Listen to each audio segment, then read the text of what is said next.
Projeto Empreendedorismo do Colégio Veras. 8º ano, 4º capítulo. Capítulo 4. Transações financeiras. O dinheiro de plástico. Vivemos em uma sociedade que obtém bens e serviços para satisfazer suas necessidades por meio de trocas. Como você bem sabe, não trocamos mercadorias em si, precisamos recorrer a uma mediação que possibilita essa troca, o dinheiro. Esse dinheiro normalmente chega até nós como recompensa pelo nosso trabalho, e circula proporcionando compras, aluguéis, investimentos, etc. Já aprendemos que, para o dinheiro circular de forma segura, é necessária uma série de instituições que executam, normatizam e fiscalizam essa circulação. Agora, chegou o momento de aprender as diversas formas de fazer o dinheiro circular e de utilizar as ferramentas e os serviços do sistema financeiro para atendermos às nossas necessidades imediatas ou não. Você já utilizou um cartão de crédito ou de débito? Sabe a diferença entre um e outro? Já movimentou uma conta poupança? Certamente você já ouviu falar em boleto e, mesmo que nunca tenha pago um desses, já deve ter percebido que eles não costumam ser muito bem-vindos, não é? Todas essas ferramentas nos possibilitam realizar transações financeiras. Neste capítulo, vamos conhecê-las um pouco melhor para que possamos usar com mais sabedoria e ter uma relação mais saudável com os temidos boletos. Para início de conversa. Fazendo as pazes com os boletos. Costuma-se dizer, de forma bem-humorada, que a vida adulta se resume a pagar boletos, aqueles documentos impressos ou eletrônicos que possuem um código de barras através do qual pagamos aos nossos credores. Mas por que será que os boletos povoam tanto nosso cotidiano, ou pelo menos o dos adultos? Os mimos a seguir são um exemplo de como os boletos são, digamos, pouco desejados, mas sempre presentes. Apesar de render bons mimos e piadas bem-humoradas, os boletos, bem como as demais obrigações financeiras, são um assunto bastante sério.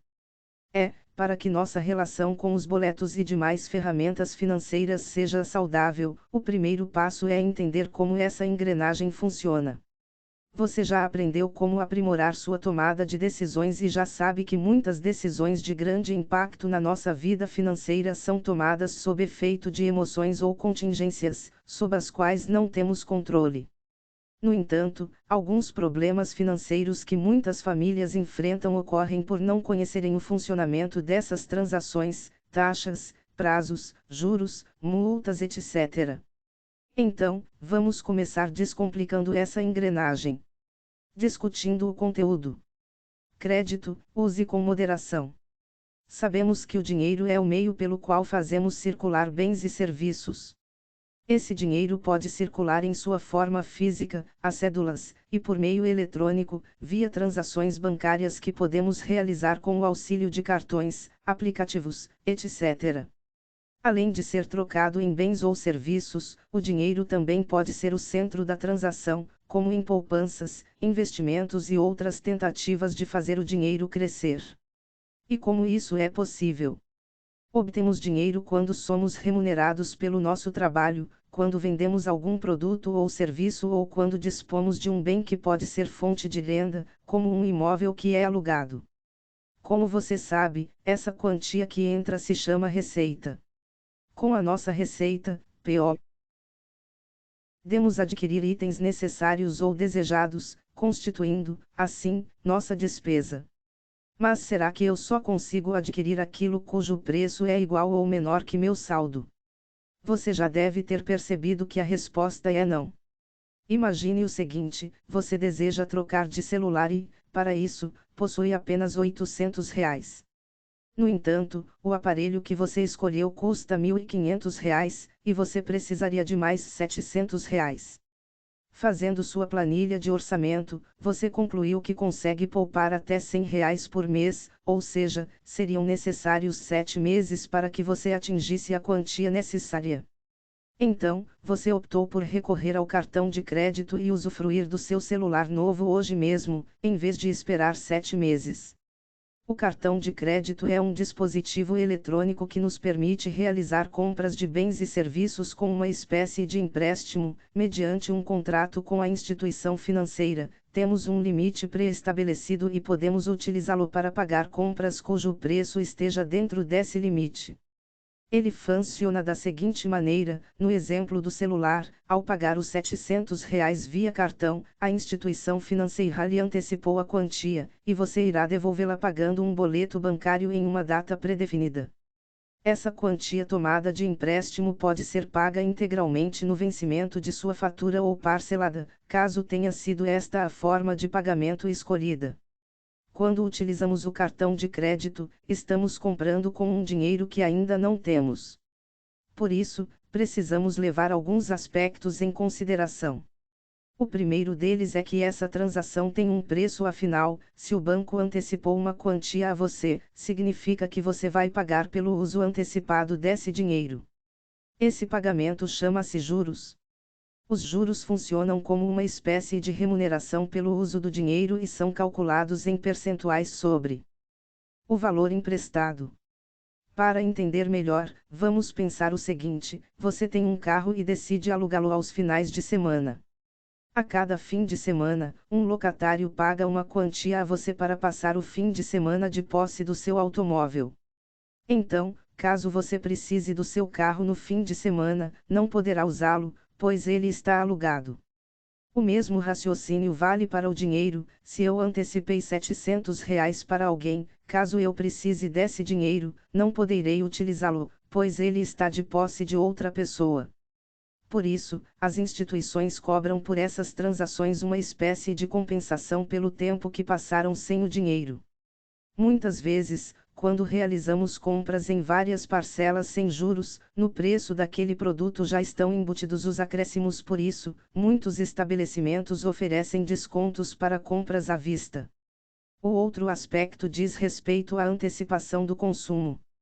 Devemos sempre avaliar se é prudente antecipar crédito para adquirir um bem ou serviço, pois a antecipação de crédito implica a geração de uma dívida. Quem nunca ouviu a história de alguém que comprou um celular em inúmeras parcelas, e esse produto sofreu um dano antes mesmo de o usuário terminar de pagar? O cartão de crédito pode ser um excelente aliado se utilizado de forma seletiva e tivermos cuidados com longos parcelamentos. Adquirir, por exemplo, um bem não durável com parcelamento prolongado é a certeza de acumular dívida sem uma contrapartida. Assim, evite enxergar o limite do seu cartão de crédito como uma extensão de sua renda mensal, porque isso pode gerar dívidas cumulativas. Se você já visualizou uma fatura de cartão de crédito, provavelmente viu que ela tem um valor total, que é a soma de todas as parcelas ou compras com valor cheio, ou seja, com as alíquotas valor final que uma pessoa ou empresa pagará de imposto dos impostos já somadas, previstas para aquele vencimento, acrescida de taxas administrativas, eventuais juros e multas se forem o caso. Além disso, existe um pagamento mínimo, ou seja, você pode pagar qualquer valor a partir desse pagamento mínimo. Aí você pensa, que legal! Se eu estiver apertado este mês, é só pagar o mínimo. Já se perguntou para onde vai o saldo restante? Se você respondeu para a fatura do mês seguinte, acertou. Mas essa quantia sofre variações. É que nesse saldo vai incidir uma taxa de juros tão elevada que, a médio prazo, poderemos criar um verdadeiro monstrinho, uma dívida dificílima de quitar porque se avoluma a uma velocidade maior que nossa capacidade de pagamento. Observe a ilustração a seguir. Trata-se de um boleto. Imagine que o responsável pelo boleto pagou apenas R$ 150. Logo, ele deve R$ 850 ao banco.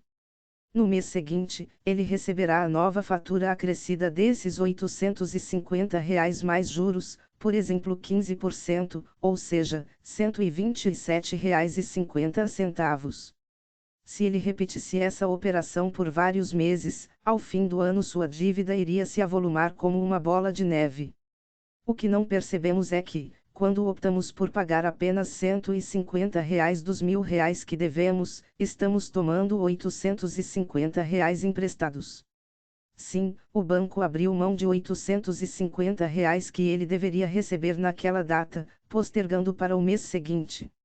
A essa operação, damos o nome de crédito rotativo, que é uma das operações com taxas mais altas de juros, pois se trata de um recurso para uso emergencial. Além do cartão de crédito, que antecipa nossa capacidade de pagar por um bem, também podemos nos utilizar de um cartão de débito. Neste caso, você realiza uma compra, paga utilizando seu cartão, e aquele valor é deduzido de imediato da sua conta bancária. Para entender melhor esse mecanismo, seus pontos positivos e seus pontos negativos, vamos compreender o que é uma conta bancária, em específico, a conta corrente. Uma conta corrente funciona como uma espécie de cofre administrado pelo banco. O usuário paga uma taxa ao banco para utilizar seus serviços. O dinheiro guardado em uma conta corrente não resulta em rendimento algum, e o usuário pode movimentar essa conta sempre que desejar. Por movimentar, entendemos receber sua renda, realizar pagamentos, transferir quantias para outras contas, etc. Com esse recurso, você não manipula cédulas sempre que precisa fazer um pagamento. Para utilizar o dinheiro que se encontra em sua conta corrente, você pode retirá-lo em algum caixa ou terminal de autoatendimento. Essa operação se chama saque, e por meio dela você pode retirar todo o saldo ou frações dele. Hoje, contudo, temos opções mais seguras e práticas de usar seu dinheiro sem precisar portar cédulas. Uma delas é o cartão de débito. Esse cartão é vinculado à sua conta e por isso, ao utilizar esse dispositivo, você está autorizando o banco a retirar um valor X da sua conta e transferir para a do vendedor. À primeira vista, o cartão de débito parece ser livre de riscos se comparado ao cartão de crédito. Mas, quando o assunto é compra por impulso, ele pode ser perigoso, sim. Em primeiro lugar, porque não vemos fisicamente o dinheiro saindo da conta. Se não tivermos o hábito de monitorar nossas retiradas, corremos o risco de esvaziar a conta antes mesmo do que pensávamos. A segunda operação é ainda mais grave e se chama cheque especial. É uma espécie de empréstimo pré-aprovado e não solicitado que está disponível, muitas vezes sem que o usuário perceba. O banco disponibiliza essa quantia em sua conta, mas você paga por ela apenas se usar. Imagine a seguinte situação: chegou o fim de mês, e você tem um saldo de R$ 100 em sua conta.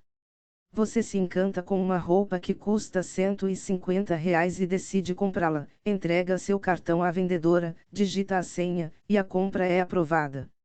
De onde saíram esses R$ 50?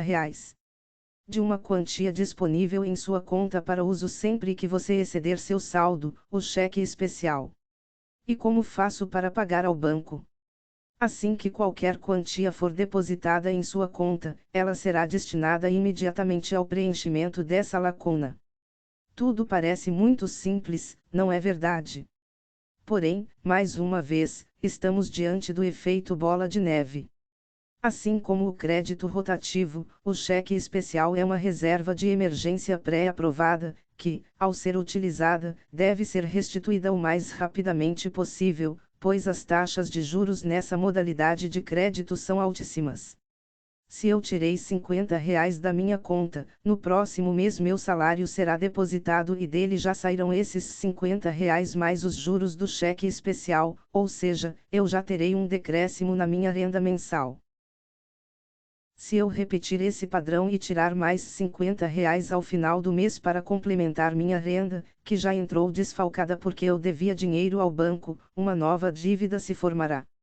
Com o passar dos meses, essa dívida vai se avolumando em uma bola de neve, e todo o dinheiro que entrar na conta será utilizado para preencher essa lacuna. Eis um perigo do cartão de débito: muitas vezes, o usuário não monitora suas retiradas e pode entrar no cheque especial sem sequer perceber. Outro perigo é que muitos correntistas, ou seja, titulares de contas correntes, já incorporam mentalmente aquele valor à sua renda mensal. Por exemplo, se eu ganho R$ 1.000 e tenho limite pré-aprovado de cheque especial de R$ 500 disponível na minha conta, eu funciono como se minha renda mensal fosse R$ 1.500. Isso gera um endividamento bem difícil de reverter. Como dissemos, o crédito rotativo e o cheque especial têm as taxas de juros mais altas entre as modalidades de crédito. Isso porque se trata de uma reserva de emergência, que não passa por uma análise prévia muito rigorosa antes de ser concedida. A consequência disso é que essa facilidade e essa rapidez têm um preço, que são as altas taxas de juros.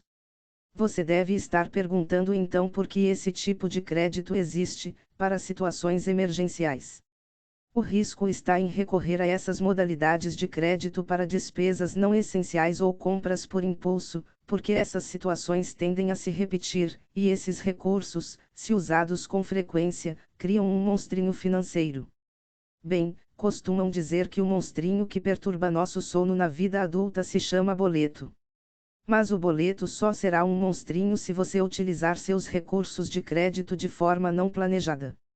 Cartões e demais ferramentas de crédito servem para facilitar nossa vida e podem ser importantes aliados em momentos difíceis, quando surgem despesas não esperadas. O segredo, como tudo na vida, é usar com moderação.